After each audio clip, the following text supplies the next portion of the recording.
के जल जीवन मिशन घोटाले की जांच इस वक्त की बड़ी खबर, बड़ा अपडेट कि अब तक ईडी व एसीबी ही कर रही थी इस मामले की जांच। करीब 10 महीने से धीमी गति से चल रही थी जांच। करोड़ों का घोटाला, लेकिन बड़ी मछलियां पकड़ से दूर। मंत्री से लेकर एसीएस तक छापा मार चुकी है ईडी।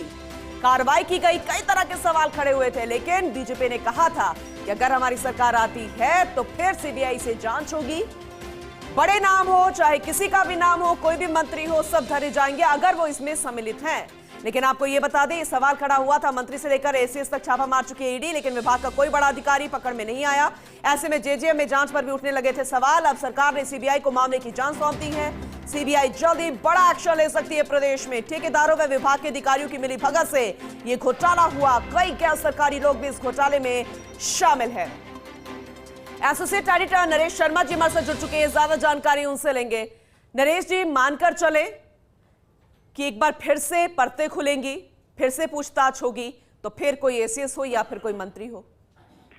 देखिए, प्रदेश में जो जल जीवन मिशन में घोटाला हुआ था, करीब 900 करोड़ के घोटाले के आरोप है, वो भाजपा नेता किरोड़ीलाल मीणा ने लगाए थे, जो सरकार में मंत्री भी है।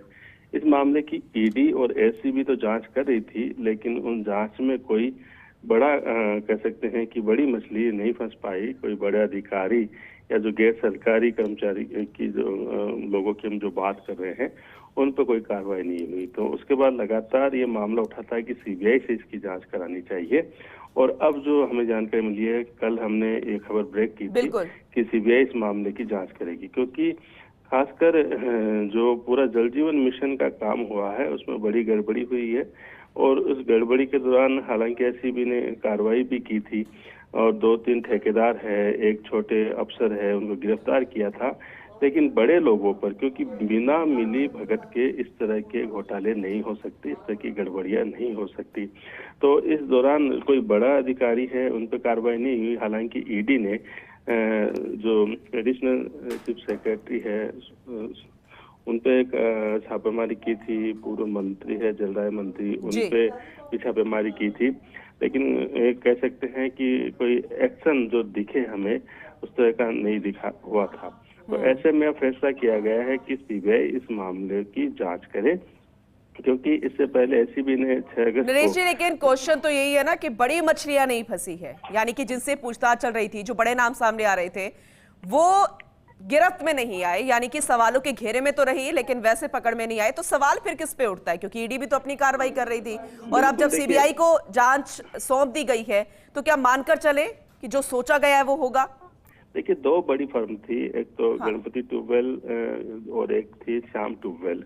इन दोनों के जो मालिक थे वो आपस में रिश्तेदार है। एक की गिरफ्तारी हुई थी, जो बाद में जमानत में छूट गया। एक उनके जो पदम जैन जो थी, उनकी गिरफ्तारी हुई थी, वो बाद में जमानत में छूट गए।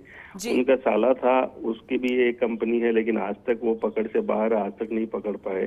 तो इसलिए ये कह सकते हैं पूरी जो कार्रवाई है उसमें सवाल इसलिए उठ रहे थे कि एक ठेकेदार पिछले 10 महीने से जो है वह न एसीबी की पकड़ में आ रहा है, न ईडी की पकड़ में आया। और जो एक एसीबी ने पदम जैन को पकड़ा था, वो भी अब जमानत पे छूट गया। फर्जी जो सर्टिफिकेट होते हैं, अनुभव प्रमाण पत्र, उनके आधार पे करीब 40 से अधिक जो पानी के प्रोजेक्ट है प्रदेश में, उनके काम दे दिए गए थे। उनके जो वर्क ऑर्डर है वो दे दिए गए थे। और न केवल जयपुर रीजन की बात करें, बल्कि नागौर के भी कई प्रोजेक्ट ऐसे थे जो फर्जी सर्टिफिकेट के आधार पर ठेकेदारों को दिए गए थे। हालांकि फौरी तौर पर 2 जो फर्म है उनको ब्लैक लिस्ट भी किया गया था, लेकिन फिर वो कह सकते हैं कि अफसरों की ढिलाई के कारण जो है उन्होंने उसका भी लाभ उठा लिया।